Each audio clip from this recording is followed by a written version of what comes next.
That's one of the hardest things that we do, is try to find the right people. And the quickest way to find the right people is, just expanding your network through your network. And so, our next speaker, our first presenter, Mr. Lawrence Pino, who will be up here in a second.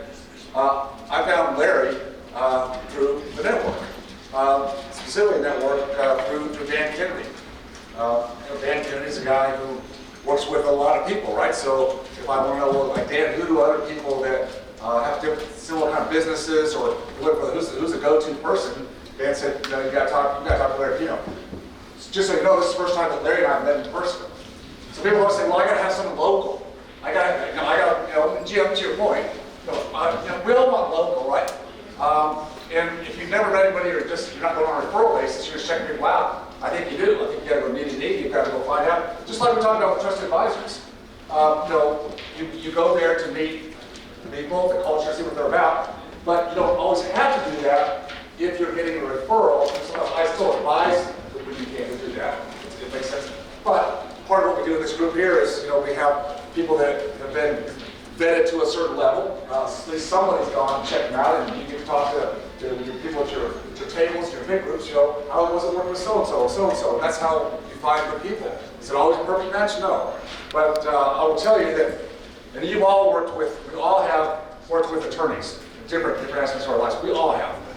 And just like going to anybody else, some are okay, some are sometimes awful. But I'll tell you, Larry's been a pure joy, and that's hard to say when you talk about working with attorneys. All right, David? I mean, to say a pure joy. Well, here's why. Now, don't take this to the bank, but I really don't care what his billable hours his hourly billable is. And here's why. That's why I said don't even think. because he gets stuff done fast. He's efficient. How many of us have worked with people who probably have a knowledge base out to here, but they don't have the experience, or they just can't get it done? Larry's been around the block. You still look very young, but you have a lot of experience. I think you spend about a third of your work in business law, business constructs. I'll let you give a little bit more of your history. About a third in securities, and about a third in state and asset protection. So when we as a team, or Davey and myself, we're talking to Larry, or working with Mike and Ryan, he's able to cut to the chase very quickly. And that's what I appreciate about it. Not everybody can do that. Some people go, I got to research this. And then the billable hours start to add up, right? So we pay him a pretty high billable hour, but he just gets stuff done. And that's what I like. So that's my short intro, Larry. I'm going to let you come up and you can talk a little bit more about your background and begin the presentation today. So big hand for Mr. Larry Pino. Let me just stand here. Is that okay? I'll just stand here for a little while. Oh, I have to get this thing. So I can't tell you, by the way, how absolutely thrilled I am. I did the 2 webinars with this group, and of course I don't get to see your faces. So I'm like staring into a Zoom call, and I have no idea if anything I'm saying makes any sense to anybody. And so I now have an opportunity to be able to meet you all, and it's just thrilling. And I got to tell you, I loved this morning's presentation. I mean, listening to Garrett, I don't know the name, I don't know Garrett, don't know anything about his history, but he was just like a kindred spirit in all kinds of regards, with respect to personal values, with respect to family values, with respect to structures and constructs, and what he's actually calling, for example, the structures and different types of transactions. And so in that, I'm just delighted to be here. Hope this is the beginning of many times that we can interface and be able to work together. And from there. So let me just tell you just a real brief background. I'm not going to start in the 3rd grade. Just a real brief background in terms of sort of what I've done. And unfortunately, I have to tell you that I've done it for longer than I care to admit. So try not to add up the years. That would be very painful to me, but I've done it for a long time.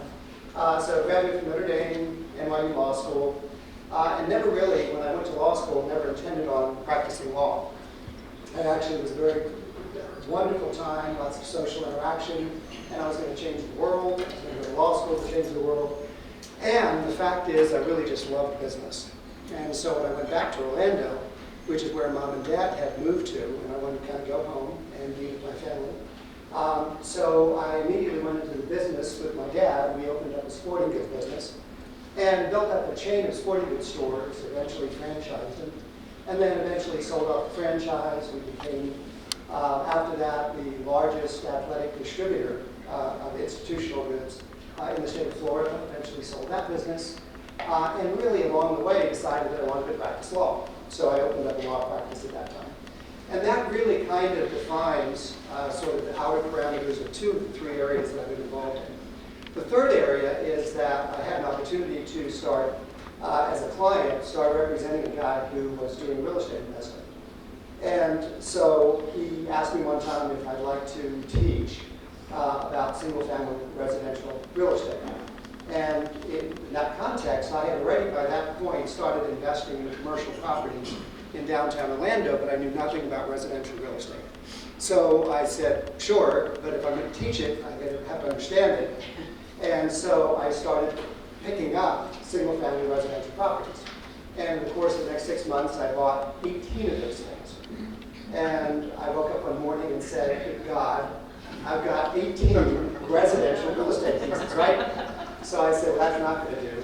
So I ended up selling them off and taking back wraparound mortgages and converted every one of them into income producers without the need to have any tenant calls or anything of that nature. And that defines, if you will, the third aspect of what I've been involved in, which is primarily real estate investment, as well as other types of investment. So if you take a look at commercial business, and there have been some 80 businesses since then, and you just live a long time to be able to do that. And number 2, the commercial law practice, and then number 3, investment activities. So with that, and I think to go back to, and obviously lots of all of that for the last, dare I say it, 40 years. So with that, I think that defines a little bit of what David talks about, because I don't see those as being in any way siloed. I see them as being pretty much all flip sides of the same coin. So when I'm representing somebody, I'm representing them from the standpoint of wearing their hat based on their interest, but a principal's hat based on what I would be doing if I were looking at it as an investment or as a business transaction, and how would I do it to benefit them. And with that, it has the opportunity to literally just simply finish their sentences, and oftentimes maybe pace them just a little bit because of the fact that I've been doing this for such a long time. So with that, and with that background, just real quickly in terms of commercial law, I do transactional in commercial, and I also do litigation. Both plaintiffs and defendants work in litigation when appropriate. When you're representing somebody in business, sometimes you can't avoid representing them in litigation, so I do that. And then with respect to the balance of the transactional stuff, great deal of business closings and M&A. I've done some 800 business closings. A lot of real estate. I mean, I don't know, $500 million of real estate transactions for my clients, and then a lot of securities work, which is primarily, as you know from the other webinar that I've done, a good deal of Reg D work. So those are really transactional areas that I've been involved in. None of this has anything to do with what we're going to talk about right now. Along the way, if you represent investors and business people, you eventually kind of come up with a structure for what is appropriate to not only protect yourself, because everything I'm going to talk about now is what I do for my family and every single one of my members of my family, but in addition to that, to represent them. And so along the way, I had developed a very structured way to provide 3 primary objectives, which was to provide for their asset protection, their estate planning for their family needs, and also income tax minimization in the process. And so as we kind of refine all of the different ways to be able to do that over the years, we eventually come up with what really does represent a very solid structure for that particular purpose. So when David, and Lindsay asked me what would be a valuable, we talked about structuring transactions, we talked about securities, what would be a very appropriate thing to talk about from the standpoint of maybe another bolt-on to your knowledge and what would be valuable to you. I said, well, to the extent that they might have a need for a particular type of asset protection or estate planning program for themselves, let me show them how to do it. And so that's what it's about today. Okay? So with that, I have some slides prepared for you because God knows you can never read my handwriting for a million years. And let's just kind of get down.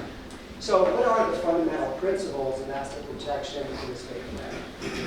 You know, first of all, you want to do something once, and you want to make sure it's available for the rest of your life. And with that, it's a living structure, but at the same time, it's one where its outer contours are very specifically defined. You want it to be easy to manage. I've seen some asset protection programs along the way that are so unbelievably cumbersome that you can't ever get anything done, and especially for somebody who's involved in business and investment, that's probably not a particularly smart way to go about doing it. So you want it to be flexible, but what you also want it to do is to be very, very easy to handle, and you'll see what I'm talking about when I show you the structure actually looks like in a little bit. When I talk about withstanding the glare of sunlight, recognize that an asset protection in the estate plan can't be viable if the only time it works is if it's never seen. So if it's in your drawer and it's never challenged, then it's not really a particularly strong asset protection estate planning program. The time that an asset protection and/or estate planning program earn their weight is when they're actually challenged in the context of litigation. Litigation is preceded by depositions, and depositions have discovery. You need the ability in a solid asset protection program to be able to deliver the entire structure. Here are the documents, here are the entities, here's the diagram, here's the way it is, so what? In other words, it has to be an asset protection program that can withstand the light of day so that they can look at it, but they can't do anything without it. And that's the fundamental structure which most of the time fails. In addition to that, when you have a structure which just simply is inaccessible and ultimately ends up exposing you to liability over and above the very thing that you're attempting to protect yourself against, that's also not a particularly smart structure. And so again, when you take a look at the way that this looks, it'll be a very different story. And then it satisfies the four primary areas that I've indicated. By the way, Paula is great on these PowerPoints. Don't think that I do that stuff. Okay, so Paula's in my office, and I just simply give her slides, and then she makes them like turn around like that and do all that fancy stuff. Okay, so in any event, principles, oh, there we go. I thought there was another one. And it has to be proscriptive, and what I mean by that is it has to be something that, once you put it in place, you can add on to it as your life adds on to itself. So as you're doing more things, you don't want to have to start over. You want to just simply, what I call, bolt on.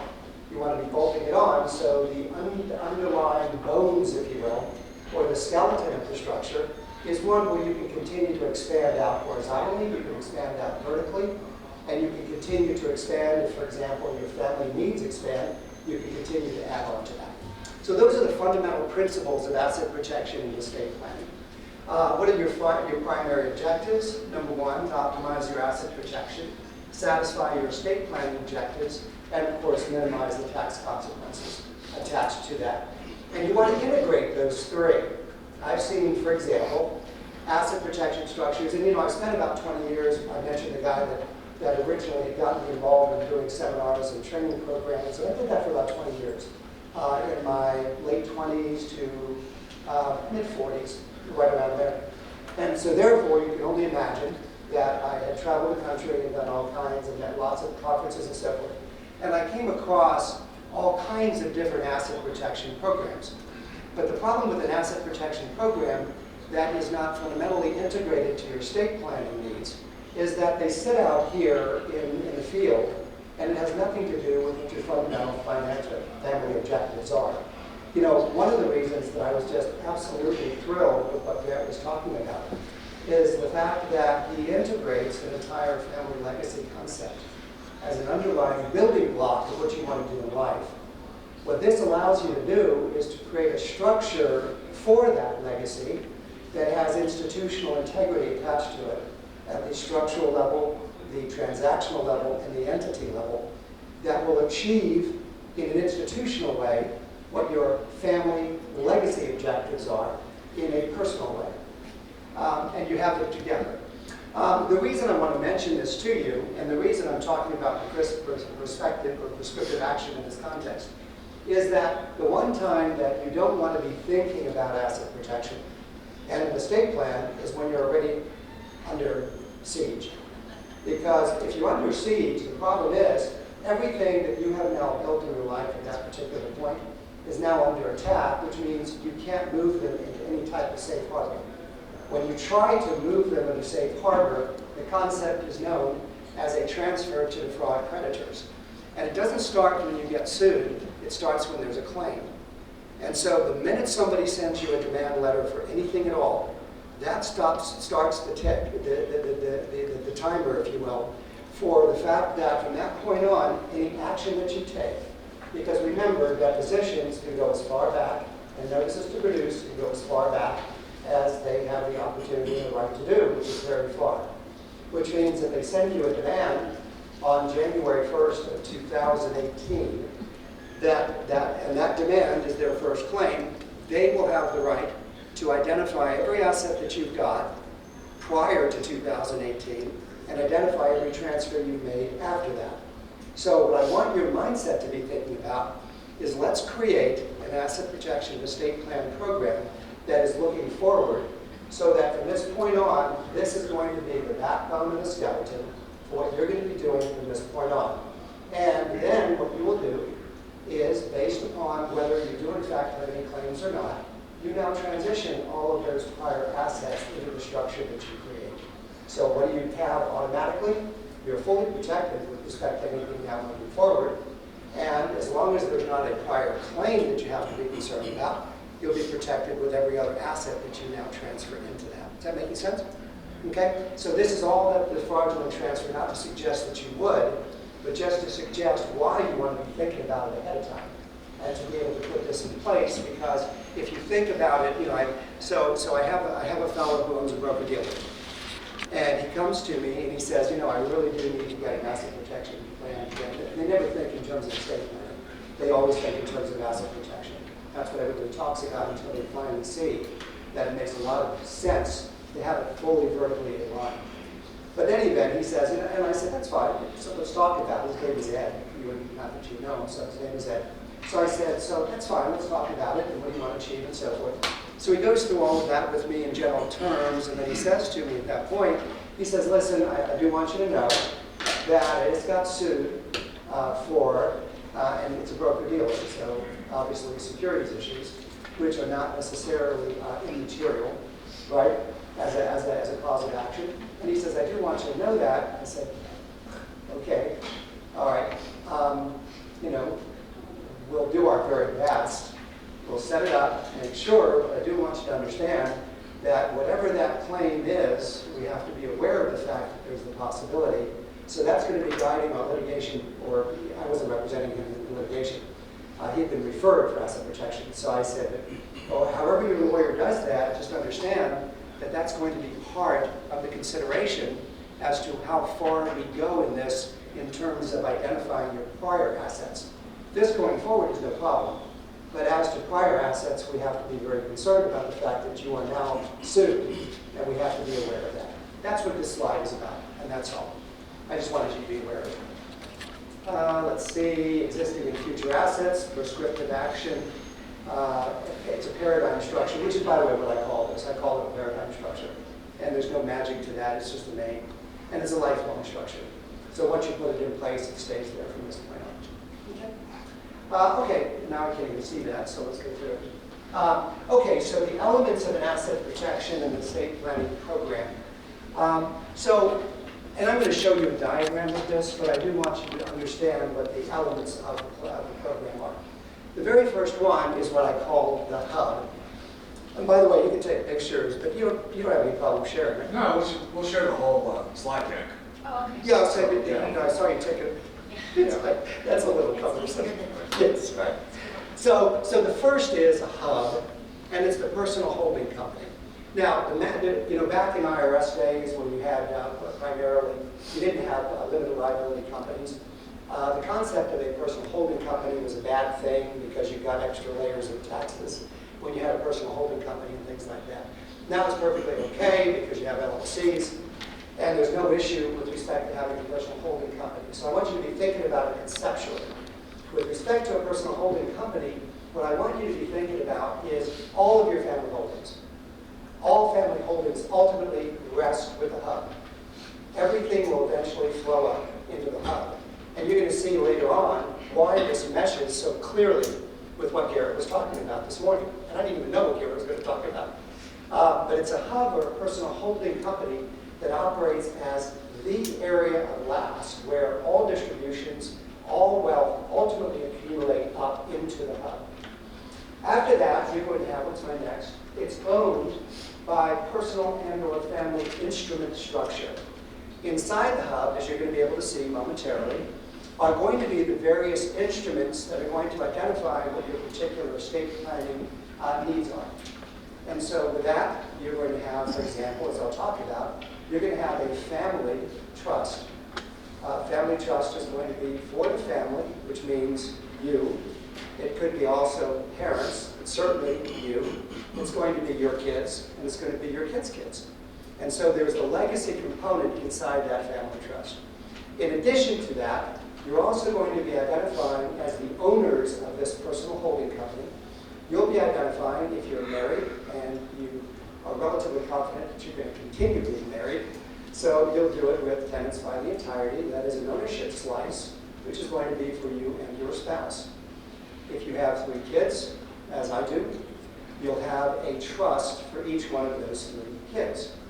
You're going to have a little bit of that, which is going to be for you individually, based upon what potential distributions you might want to have, but that's 100% discretionary, because you may have income coming in from other sources, and so forth and so on. So think of it as a hub, a personal holding company. Think about it as instruments which actually own that company. And then now start thinking about, first, the management of it. So you put the management over here. And the management, I think, is managed by a separate managed company. So you put a management company over here. The purpose of the management company is to operate as a manager, not to accumulate assets. So there are no assets ever accumulated inside that management company. The reason that you don't want that is because it is the thing which is out-facing. So as to contracts which are signed, they're signed by the manager. They're never signed by the hub. They're never signed by any of the instruments that are inside the hub. They're all signed by the manager. And what does the manager not have? Assets. So that becomes nothing other than a functionary entity, the purpose for which is to execute on transactions, not only for the hub, but also for the bolt-on entities, which are going to be the SPEs, the special purpose entities, which are doing whatever you do, whether they be either in business or in investment. The hub owns bolt-on business investment entities, which are expansion entities. And we'll talk about what that looks like, but just from a practical standpoint.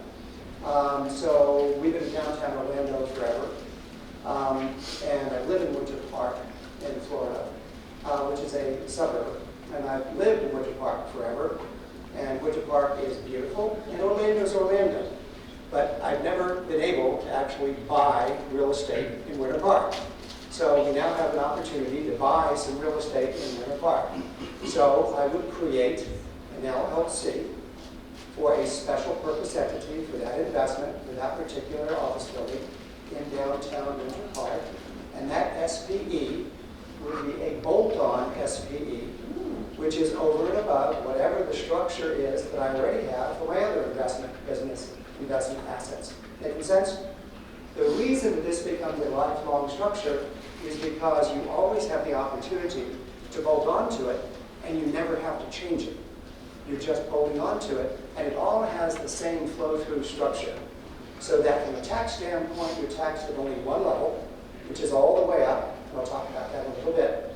And number 2, distributions flow all the way up to the extent that you would want them to flow up. And number 3, the structure itself prevents any type of collateral attack from anybody on the outside. Making sense? Yeah, go for it. Can you also unbolt those special entities as well? Sure, so, yeah. So the question is, can I also unbolt those? And the answer is, sure. There are 2 ways to unbolt them. you can either, so for example, we had a special, so I'm pursuing a degree at University of Florida. It's a story, I'll tell you a quick story. So I'm pursuing a degree, it's in Gainesville. So my oldest was accepted and to University of Florida, and it was one of those situations that, it was between prepaid and scholarship and all that. They were actually paying him to go to law school, okay? And so I was also pursuing a doctorate degree there, okay? So we figured, hey, that's cool, let's buy a home. Let's buy a home there so that you have a place to live, Jordan. And when I go up for classes, I go up for classes and all that. What I didn't count on is the fact that he hated Gainesville. He despised Gainesville. I mean, he was depressed for a year in Gainesville. So he eventually transferred to Georgetown. And so he's now at Georgetown Law, right? So it's in DC, life is good. Life is happy, he's happy, I'm happy. So he's there, but now I'm stuck with this home in Gainesville, and I'm going up there every 6 weeks. So it was special interest, SP. So what are my options? So option number one, of course, sell the property, and which I did, sold the property. And I now still have an SPE. I can either dissolve the SPE the following tax year. It becomes the last tax return is going to be December 31st of that year. Or number two, I keep the SPE, and I just simply change the name to the next piece of real estate that I buy. Right? So you can maintain the structure if you want and dispose of the asset, or you could dispose of the asset and dissolve the entity. Either one. Okay? So the last component is used for special purpose business investment vehicles, and we talked about that. And feel free, by the way, questions along the way. Yeah. So do you tend to create a different bolt-on entity for each property that you buy? Or Not usually. Yeah, the question is, do I do a bolt-on entity for every single property? And the answer is no. You do it based upon what the efficacy of it. So in that particular case, it was for that reason, because I don't do residential. I do commercial. So, and I think, I don't remember if anybody remembers, but, I do the great big assisted living. These are 130,000 square foot buildings, which is why, by the way, I don't need their expanded for tax avoidance. So, because I have big depreciation, right, on these things. And I'll tell you an IRA growth strategy, by the way, in a second, if you really want to maximize out or any possibility of paying taxes. So in any event, but for that, so that's what I do is commercial real estate. I don't do residential. So I did that special purpose because I had no SPs out there. So I just simply did it for that particular Gainesville property. The commercial building in Winter Park is in fact a commercial building. So I would do an SPE for that particular one. Okay, let's see, what's next?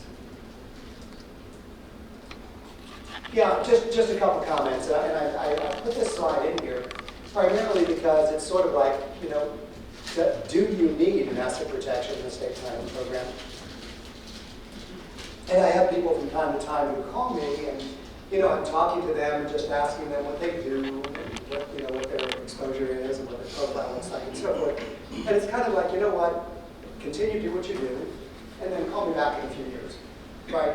So it really has a lot to do with what your activities are.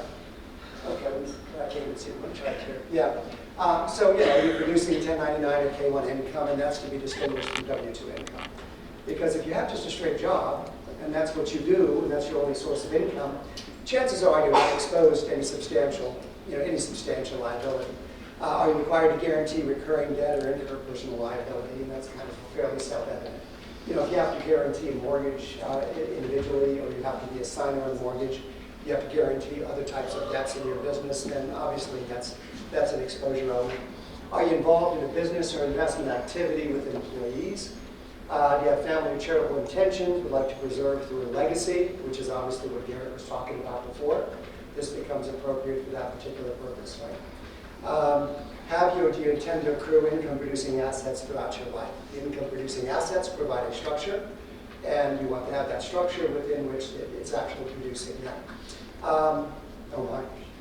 Could your tax expenses be reduced, simplified, or consolidated? The reason I put that in there is because I have seen when people come to me for the first time and they're talking about whatever they do, I have seen that it's really kind of cumbersome and clunky, the way that they deal with their taxes. They deal with their taxes in a very episodic way, non-structural way, as opposed to something where your primary point of contact is one particular tax return that handles everything. And you want everything to be flowing up. In the Tuscans, for example, all of the different entities, and you can imagine what that looks like for assisted living. You know, Tuscan Gardens in Venetia Bay is the very first one. It's a total of 78 assisted living units, 58 memory care units, and so forth. And it's built from scratch. It's ground up. So we bought the land, we developed the land, all that. So what do you have? You have a community holdco. You have a community propco, property company. You have a community business company, opco, operating company. You have a devco, a development company to develop it. And you have a capco, which is the capital partners that actually owns the holding company for that. So you have 5 entities for one particular one. And then when you have the capco, the capital resources that actually own it, they eventually flow up that it ultimately ends up in my hub, right, in the hub that I just talked about. Every bit, and that's just Venetia Bay, then you have Palm Coast, then you have Delray Beach. All of those, when it comes right down to it, every one of those, you have your standard tax returns, but the tax itself, all of the tax possible liability, all flows into just one company, which is Tuscan Gardens Management Group. And Tuscan Gardens Management Group is the only one that has any tax implication attached to any of the flow of revenue and expenses. So that when you now flow all of the depreciation up, what you've effectively done is you've consolidated and leveraged that to the point that if there is this massive tax loss up here, you end up sheltering a whole lot, because when I get my K1, I get the K1 from that one company that ultimately shelters on a personal basis all of the tax deductions that are going to be emanating from all of the depreciation associated with that particular building. Make sense? As opposed to, the reason I put it in there, as opposed to having to figure out what your tax exposure is over here, and I have an investment over here, and here's your tax exposure over here, and then I have this one that I can benefit. It's kind of like, man, that's a lot of brain damage. And why? I don't even understand why you want to do it. So fundamentally, when you have a structure where everything flows, everything is flowing up, so that the only point of contact in terms of whether there's a tax liability or not, or more specifically, how to reduce and eliminate it, is in one primary entity, which is going to be coming up from the hub code and to the hub of this. So that's just in terms of, other than whatever else that might be involved in this. Okay, let's talk about entities, and I don't need to. I know that you probably had trainings and speakers on different types of entities. But whoops, what happened to that? Oh, you can barely see it. But you've got corporations, you have land trusts, limited liability companies, partnerships, limited partnerships, and joint ventures. Almost all the time, my entities of choice are limited liability companies on the one side, and I only have one corporation inside my structure, which is always a management company. I always use a corporate management structure. Everything else is an LLC. And the reason for the LLC is it gives you the opportunity to flow through, and it avoids any type of personal attachment as to the assets themselves, based on the way that the LLC is actually structured.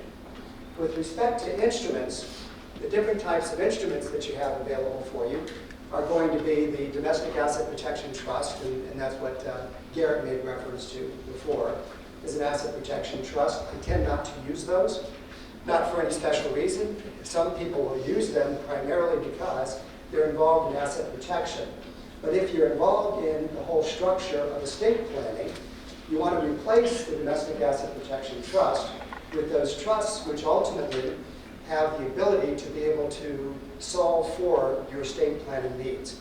And so what you will see me use, when I show you a diagram in a second, is you'll see me with the revocable, the irrevocable trust. Clearly, powers of attorney, durable powers of attorney. You want to use your wills, and you want to have your living wills, and that all becomes part of the estate plan itself. Entirety's ownership interests, which we use. You just kind of make sure that your marriage is solid before you actually use those, right? But it's entireties, by ownership by entireties, and of course you have the opportunity to embed life estates as well as mortgages on particular property to provide a certain amount of assets that are outside the possibility of them being attached. But those are instruments, so you kind of see the structure of what I'm doing right now. I'm creating entities, and I'm showing you what those entities are going to be. And then I'm creating ownership of those entities, and I'm showing what those instruments are that are creating the ownerships of those particular entities. So now let's think about putting those together. A paradigm structure then consists of entities, instruments, and then an asset and estate structure that puts those together so that you are solving for your asset protection needs while you are simultaneously solving for your entire legacy estate planning needs. And you put them together in a way which optimizes the tax consequences by flowing them through so that you fundamentally only have one taxable entity or instrument, as the case may be, that flows through with either negative tax or positive tax, as the case may be. But it's going to be clearly minimized at that point. Okay, here's what the paradigm structure looks like. With that, you now see that you have a hub, which is the hub holding company. That's your personal company. And it's going to be a combination of a family trust, irrevocables, revocables, and entireties. Whether you use a revocable trust or not is 100% discretionary, because in some cases you want to use revocables simply because it avoids estate planning, but at the same time, it avoids probate, but at the same time, it keeps it outside the irrevocable trust structure. So you might, in fact, want to have a revocable trust. Sometimes I do, sometimes I don't, depending on what the client actually prefers. And in addition to that, you're going to use by the entireties, once again, which is husband and wife. You have a management company, you have your SPVs on the investment side, and you have your SPVs with respect to your businesses. So for those of you who have active practices and active businesses, you would have SPEs for that. And with respect to those of you, and I know most of you, who are involved in investments, you would have an SPV, an SPE specifically associated with that. Those are the bolt-ons that I'm talking about, okay? So what does it actually look like when you take a look at it? Can you see that? Yeah, so this is what we typically will do just because, can you all see that? Yeah. Yeah, barely, I know. Those lights can't come down though, right? You guys just shut You this. have to take the sun. Is it the sun that's doing it? No, the sun. Okay, so let me see if I can do this. So what I would typically do for a client, so that they can visualize what's happening, is I create this type of PowerPoint. So this is Paula, who actually put the names in, right? So she's got Bacon Holdings LLC. Now this is the act, and this is going to be, so this is the hub. So this is your personal holding company. So it's Bacon, and we'll reduce this as a typical PowerPoint for them. It's a Florida Limited Liability Company. We created on May 24th. It is owned by, notice, it's owned by ABC Assets Management Corporation. That's right, it's managed by ABC Assets Management Corporation. The only time I use a corporation is going to be for the management of this as well as the rest of the SPVs. Otherwise, everything else is an LLC, and it allows the opportunity for the flow-throughs. The additional members, since it's an LLC, they don't have stockholders, right? They have members. So every one of these members now would be very typical of the way that I would structure your personal holding company. So it's Chris P. and I know she says a lot of bacon. As tenants by the entireties, they're married, so it's tenants by the entireties. Comcast Bacon, irrevocable trust, that's a kid. Benedict E. Bacon, irrevocable trust, a kid. Honey G. Bacon, irrevocable trust, a kid. They each own 15%. Chris P. and Lotta F. Bacon Family Trust. There's now a family trust, which embeds not only, here's an irrevocable trust, it is for their benefit, it's also for their children's benefit, it's also for their children's benefit. So you have a legacy component attached to it within the context of the family trust. And then you have an irrevocable trust for the husband and the wife, independent from the kids. Now, why do you do that? Let me just I just want to kind of talk. So, very similar to Garrett talking about he buys a life insurance policy as soon as the kid is born. I basically created an irrevocable trust the day my kids were born, not that day, but early up, right? Early on. Primarily because what you now want to do is you now, from that point on, all asset accruals, all asset accretion, all asset growth that occur within the context of the building holding company now will inure to the benefit of each one of those kids' irrevocable trust. Why is it an irrevocable trust? Because life happens. And because you don't know what's going to happen when they are 18 or 19 or 20 or 21 or 25 or 30. You don't know who you're going to marry. You don't know what happens when they marry. You don't know what stupid things they do along the way. And you don't know what they do to expose themselves to liability. So by allowing the actual wealth of the family, divided at that point, 15% to them, to accrue absolutely outside any possibility of being touched by anybody. Being touched by a creditor, being touched by an ex-spouse, being touched by a victim of a car accident, being touched by anything is a valuable thing you do for your kids. And at a time in which my kids, at some point, Jordan is now in law school, Jared is he's a rising senior at Notre Dame, he's a finance major, and now they're kind of real interested in this structure, right? They weren't interested when they were 13. They're real interested in it right now. And they know exactly how it's going to work. Each one of those has not only the interest in the holding company, but each one of those, for liquidity, I use almost completely same exact structure, except through Schwab. So I have Charles Schwab accounts, trading accounts, and every single one of these entities that I just described to you here with respect to the holding company, I have corresponding accounts at Schwab for each one of those, which provide for liquidity of investments and securities along the way.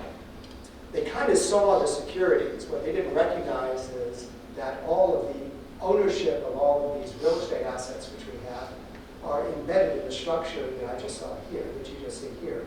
And the fact is that none of this at this point is possibly touched by anybody on the outside.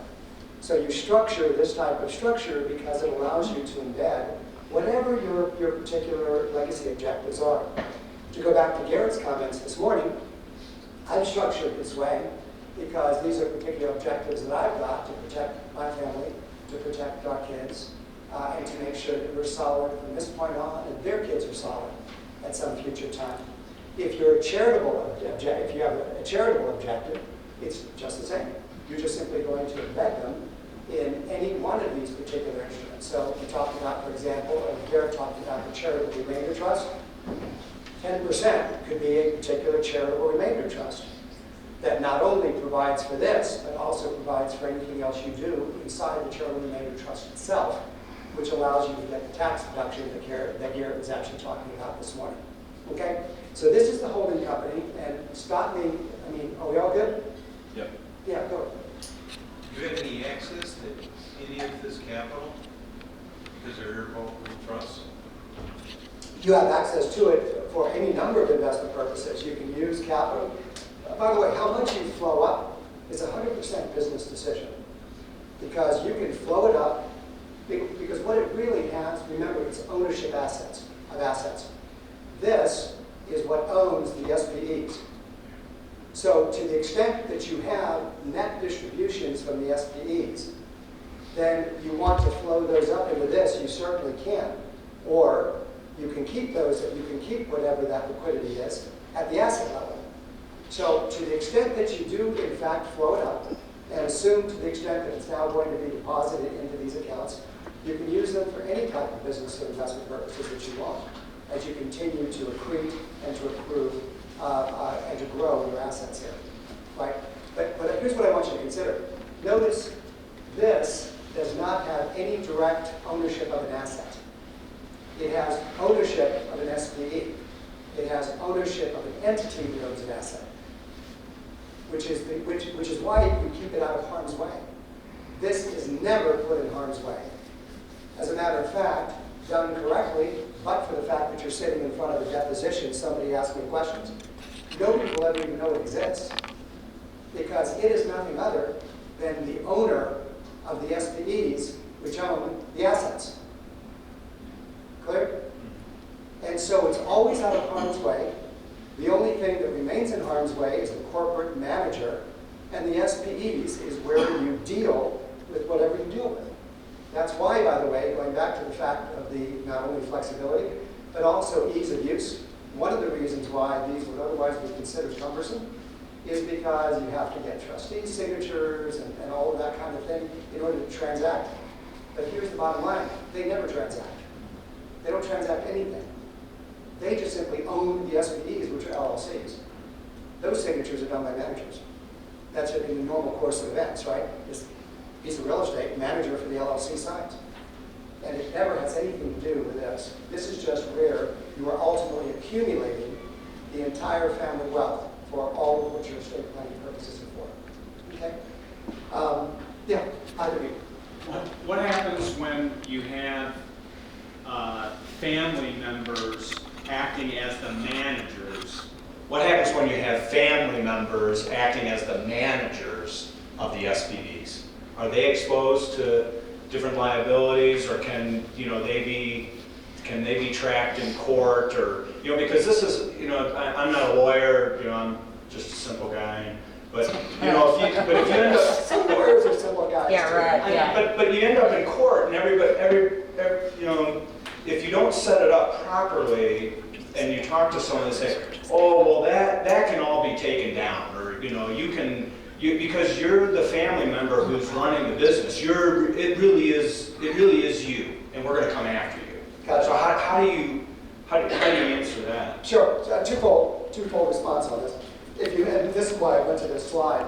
I'm not really I'm not inclined to ever use an individual as a manager of any of the LLCs. So what I do, if you'll notice, the management corporation is called ABC Assets Management Corporation. When you see this SPE, which is ABC Properties, who's the manager? ABC Assets Management Corporation. There's not an individual there. If you take a look at this SPE, it's presumably a business. ABC Marketing LLC. Who's the manager? ABC Management Corporation. So I use, for the SPEs, I don't use individuals. I use the managing company. The managing company is the managing company for everything. So the signature as the manager is whoever is signing off on behalf of ABC Assets Management Corporation, which is typically the president. So manager, so this ABC Properties is going to sell a piece of property. So they sign on the bottom as seller, ABC Properties LLC, by ABC Assets Management Corporation, manager. And the signature on it is whoever the president of the corporation is. So at that point, sooner or later, some human being has to sign. Exactly. So that's clear. But whoever that human being is at that point is so substantially removed from any possible exposure to liability. And because all corporate structures, formalities, protocols, modalities have all been respected, it's virtually impossible, and I've never seen it, that it gets penetrated in any way. Now, I will tell you, I could step it back one step and say, okay, Larry, is that maybe above and beyond call of duty? Can't you just simply have a manager sign off as a manager for ABC Properties LLC as an individual? The answer is sure. Sure, you can. Under normal circumstances, you can. But I think it's more artful. And in terms of a generalizable formula, having one management company that is always the signatory for every transaction, for every entity, and having that corporation where it's signed by a president, there is just so much law that you just can't penetrate that, a corporate shell in that context, and then to penetrate a corporate shell, to penetrate an LLC based on the formalities. See what I mean? So it's a very clean structure, which goes back to the point that I was making earlier, which is you want this to be able to withstand the light of day. So you're deposed, and by the way, 99% of you would not. 100% of you in this room would not. But that's what your standard is that you want to look at to make sure that it's solid. And so you're deposed, and it's kind of like, okay, so who owned the property? Well, ABC Properties LLC owned the property. Well, who's the manager? The manager is ABC Assets Management Corporation. Well, who's the authorized signatory for it? The president. What else you got? Next. I mean, it's kind of like, it's a corporation, signed by president, manager of an LLC that owns the asset. What else you got? So it withstands the light of day, if you will, in that context.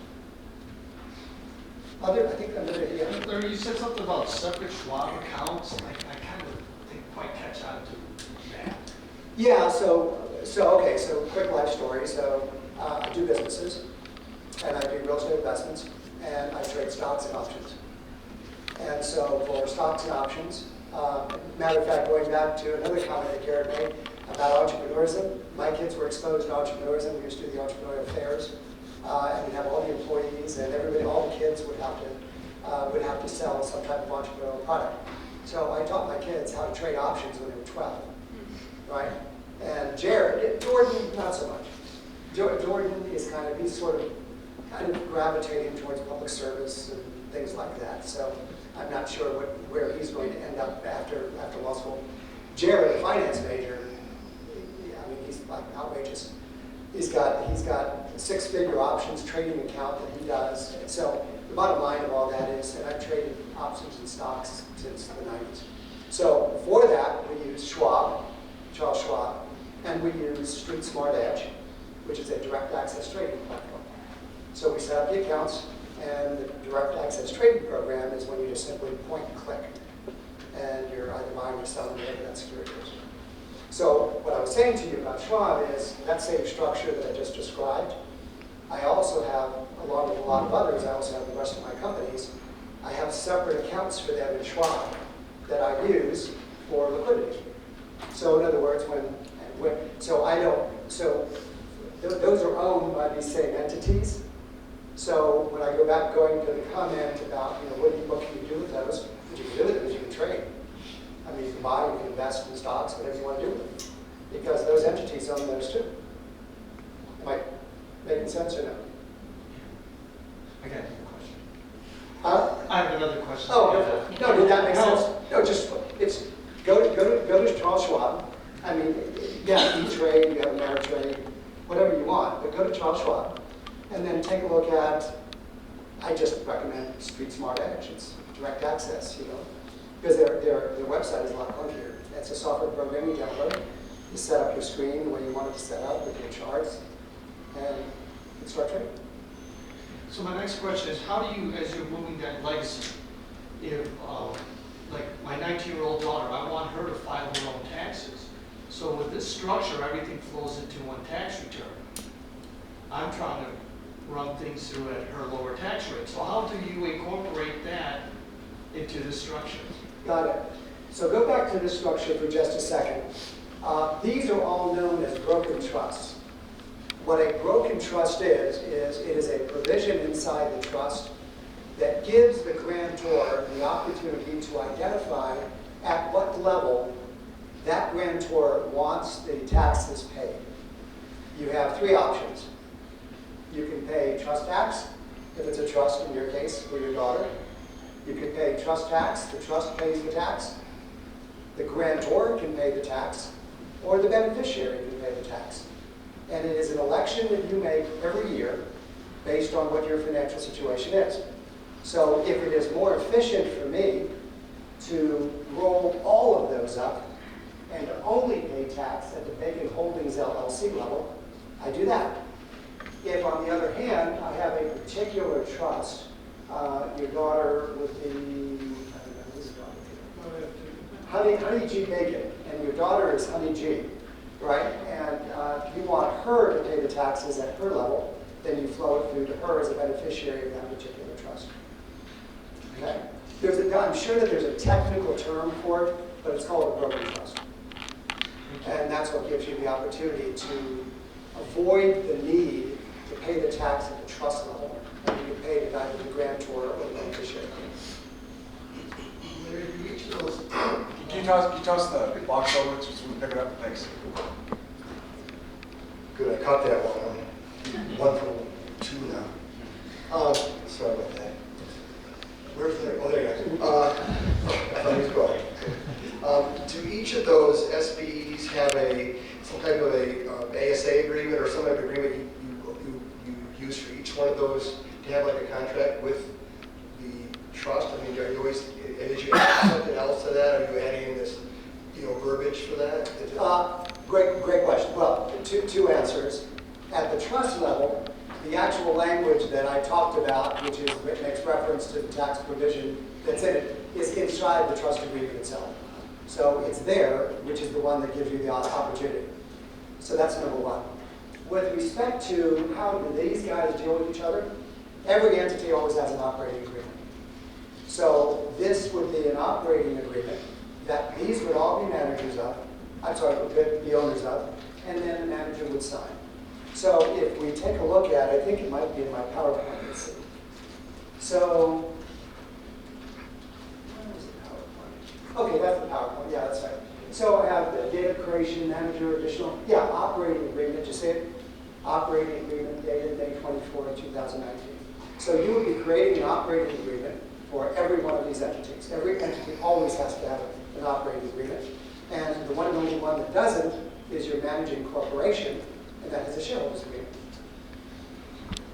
So managing corporation, by the way, everything that I just described to you with respect to Tuscan Gardens, every one of them, the manager is Tuscan Gardens Management Corporation. And even though I have partners in different Tuscan Gardens entities, Tuscan Gardens Management Corporation is owned by my wife and myself. As the owners, so we have a shareholders agreement, and Janet is actually president. So she signs off on behalf of TGMC, and that's a practical reason from my standpoint, because I'm on the documents as a lawyer, so I don't want to also sign as the president of TGMC. If you, going back to the question about his daughter, if the daughter, Honey G. Bacon, pays the taxes at that level, then does the money then stay at that level that you're paying taxes on? Or can you take the money back up to the Bacon Holding Company level and use it there? You can use it at the Bacon Holdings level for sure. Okay. It's just post-tax, it's post-tax income. Okay. Right, but it gets to be used inside the entity if that's the way they want it to be used.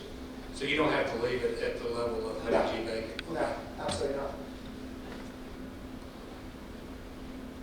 Your daughter has a name? Alexis.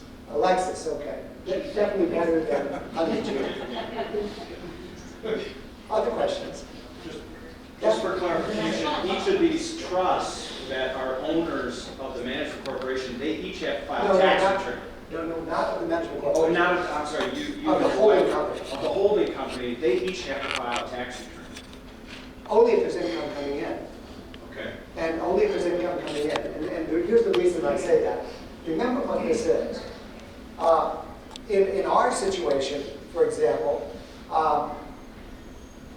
the only real income, the way real estate works, well, the way assisted living works is you have two forms of value creation. Value creation is when you have net operating income over debt service. Okay, and so you have the opportunity for distributions attached to that. Or number two, you have a liquidity event. So if you're developing to a 10% cap rate and you're exiting at a 6% cap rate, that differential could be $10 million or it could be $15 million. So that's where the real value creation comes from in senior living. Okay? So when you're now at the value creation level where you're stabilizing properties, which is where we are, and you have net operating income, you can choose not to flow up any of those, in which case you have no tax returns, right? Yeah. The only time you're going to have any tax return filed at any one of these, and they're going to be zero tax returns anyway, but the only time that you would have it is if you actually have taxable income, and that's when you reach the issue of whether you want to tax at the instrument level, or whether you want to tax at the grantor level, or you want to tax at the beneficiary level. Okay? So will there come a time in which we will have those liquidity events that you then have a chunk of change and you have to decide what to do with the chunk of change? Well, here's what's clear. It doesn't need the proceeds in order to have wealth accretion because it owns the entity that owns the assets. So that money could be remaining down here never upflowed, it still owns the SPE that owns the assets. Okay? This is why people just hire you to do it for them. Yeah. Well, you know, and I just wanted to, but here's what, you know, I have talked to, let me see if I write there's anything left, and then I'll just make some jokes on it. Oh yeah, so this is just, oh yeah, okay, I'll tell you what it looks like then. And going back to it, because it also identifies the estate plan. So when I'm doing paradigm documents with people, so I use the family irrevocable trust. And you could have great fun with that. Matter of fact, I just mentioned, we were talking about, David and I were talking about, just real quickly, David was talking to Garrett. And I said, you know, because I think in terms of structure, and Garrett's brilliant with respect to what he's doing with respect to legacies. And I said, but you know, Garrett, everything you just talked about can be embedded in the family irrevocable trust. All of your stuff, your constitution, your rules of engagement, all the things that you want to do can all be embedded right in that family irrevocable trust. And now you have a family living document that identifies everything that you were going to say. I mean, one of the things that we had used at the time, one of the products that we did market was a thing called Family Table Time. Family Table Time, the premise, it was a book, and the premise of the book was the family that eats together stays together, right? And so they had a book, they had tablecloth. You got to write your stuff on the tablecloth and all that kind. It was really cool. And we marketed, we did infomercials for them and marketed around the country and stuff like that. Well, that would be a typical example in terms of just simply rules of engagement. You know, for me, we would call those the just-in-time rules. You know, and I created just-in-time rules for my kids as they were growing up. And it was really just in case something happened to me along the way, and I wanted to memorialize that. But my point is, here is a document that literally becomes your living constitution, and is where you can put all of that. And what it does is it addresses not only your rules of engagement as a family, but it also addresses all of your legacy needs. It addresses your actual financials. It addresses 3 generations, your generation, your kids, and your kids' kids, and it's all part of the same exact fund. So you have the one for the irrevocable trust for the family. You have typically 2 irrevocable trusts, 1 per spouse, 2 revocable trusts. And again, just because some people like to use the revocable trust to make sure that there's not going to be any type of probate attached to it. Irrevocable trust, 1 per child. And then you start taking a look at the estate planning documents that everybody should have. You know, durable powers of attorney. You should have durable powers of attorney for yourself and your spouse. You should have last will and testaments for yourself and your spouse. And by the way, the last will and testament is real easy under this structure, because the remainder man, if you will, under estate language, is always the family trust. So you give away your specific requests to your charities and your church and do whatever you want, but at the end of the day, whatever's left over just simply rolls into the family trust, right, at that point. So last will and testament becomes easy. Living wills, you certainly want to have a living will, for all the reasons I'm sure you know. Designation of your healthcare surgeons. The articles of formation per entity you would want, if it's an LLC, if it's a corporation. And you always want to have your operating agreements for each of those entities. And by the way, the saliency, going back to your question, the saliency, the cogency of a particular entity is precisely because you're doing those things. You are, in fact, creating operating agreements. I think it was your question, right? Yeah, you are, in fact, creating these operating agreements. And you do have a signature block. And when you sign a signature block, it's signed the way it's supposed to be signed. And if you're the manager of the manager, if you're the president of the manager, and that's the way you're signing. I mean, I dealt with an SEC investigation of a fellow out in Washington State who was charged in Denver, and he had just reams of documents that didn't matter who the owner was. It was multi-entity, it was a PPM, and all of that. He signed everything with his own name. Everything was just his own personal name. No signature blocks on everything, on anything. And it was kind of like, well, that's stupid. I mean, why would you ever do that? So, but your ability to create a cogent structure that allows you the opportunity to say, what else you got? Here it is. Anything? You know, it's precisely because you're creating it correctly, and you're following it correctly, right? Yeah. Sorry, one more question. How stringent are you with the entities and the LLCs as far as, formulating minutes every year, things for the IRS to look at, corporate notes, meaning, all my kids have an LLC as well. I just wonder how stringent you. Yeah, the comment of the annual minutes and things like that pretty much went away with the corporations. LLCs don't use them. So you don't need to have your annual minutes or anything of that nature for an LLC. Only time you're going to use something is if somebody needs it. So sometimes they want to have, they might, I just did a closing the other day, they wanted a resolution from an LLC in order to sell the asset. Okay, so you create it. But there's nothing routine, it's only going to be transactional, and it's only going to be as needed by the other party to the transaction. And none of that has anything to do with the IRS.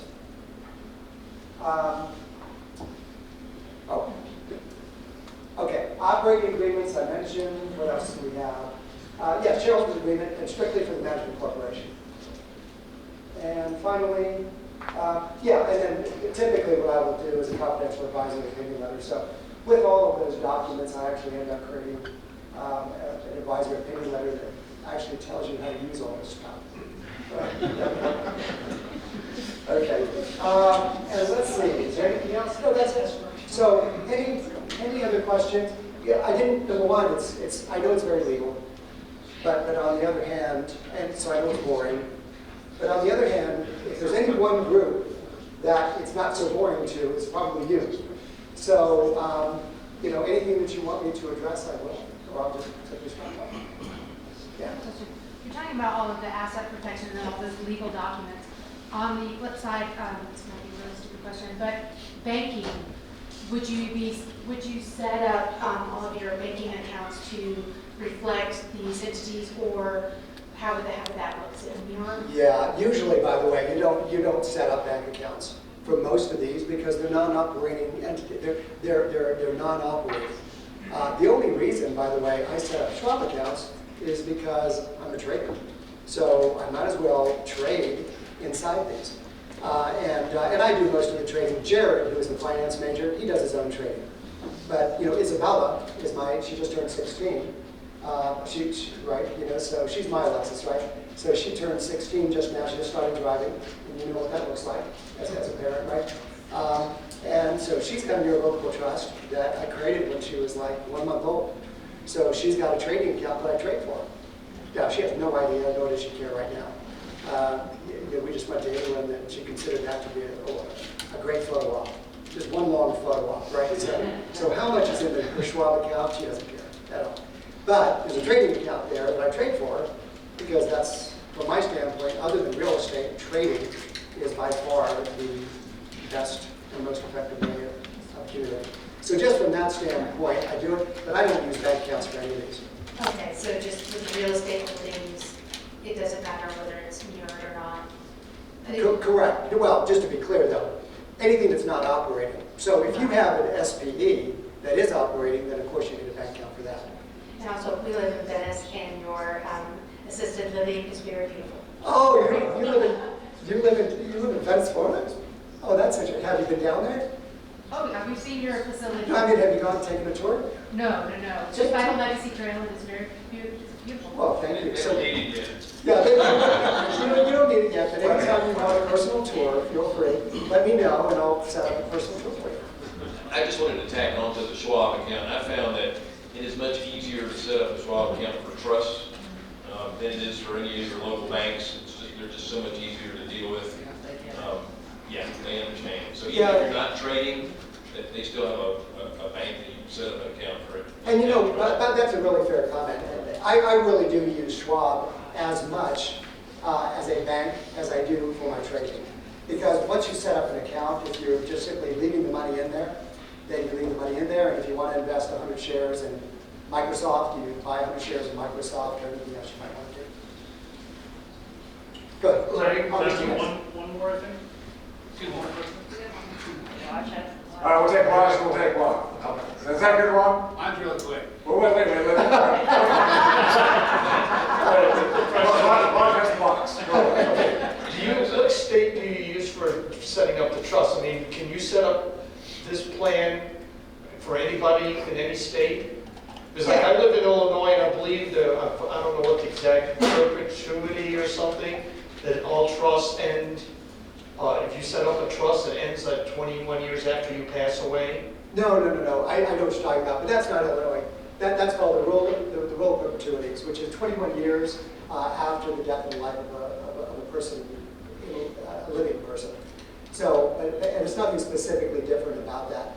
That's why you can only go down two generations in terms of creating this. So if that person does not exist 21 years from the life from the death of the last of those people, they would have to be born 21 years after. So it means, your kids would be 50 years old, that beneficiary would not have a beneficial interest at that point. But otherwise, your kid literally up to 2 levels underneath the parent.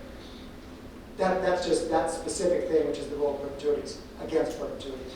That was created years ago, primarily because they didn't want, wealth to be kept. And it's also because they also had a wealth tax, right? Estate tax. But they didn't want wealth to be held for 200 years. So they passed in this country the rule against perpetuities.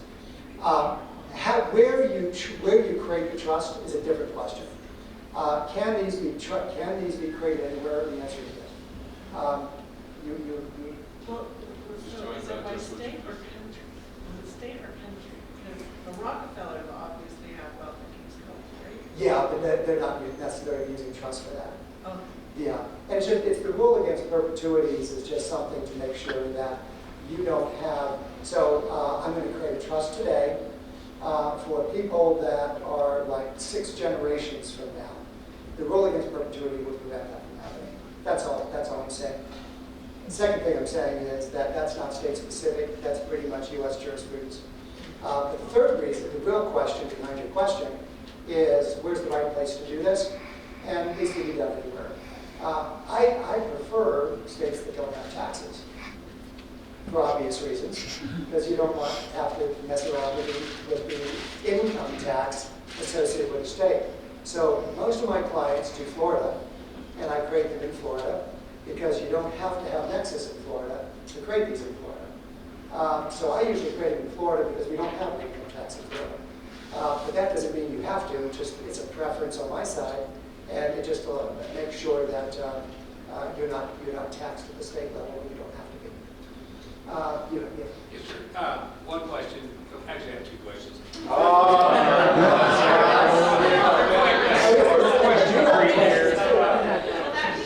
If you have $200,000 in a savings account in your bank, Your emergency fund. it's your emergency fund, and what's your asset protection for that? I'll show you protect. How do you, Okay, one more time. It's $200,000 in a bank account? say you have $200,000 in your savings account, what's your asset protection for that if you have a creditor that comes against you? Okay, fair enough. So, remember sort of the profile of when you'd be exposed to liability. So the answer to that depends upon what the source of that liability would be. So it's based on a personal claim that you had. That personal guarantee that you signed, but your wife told you Carrie, but Carrie did not sign.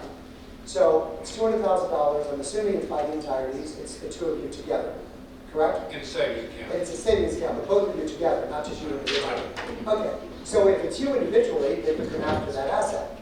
If it's between the 2 of you, then it's husband and wife, and they can't come after the asset because it's protected by the entireties. Okay.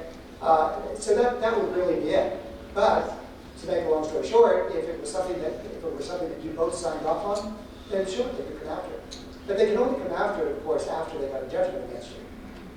They can't come after it prior to. Do you need to do something with that savings account specifically? Does it have to be in the trust You name? just transfer. Okay, so you need to transfer. Yeah, you would just simply transfer. By the way, I didn't really talk about the mechanics, but after this isn't, you don't go through all of this just to leave it on the shelf, right? Yeah. So at that point, you then begin the process. It's remember what I said before? It's proscriptive in the sense that you're now going to use this from now on, which means the next time you get entitled to an investment, you're going to now have an SPE that you can use for that particular asset, right?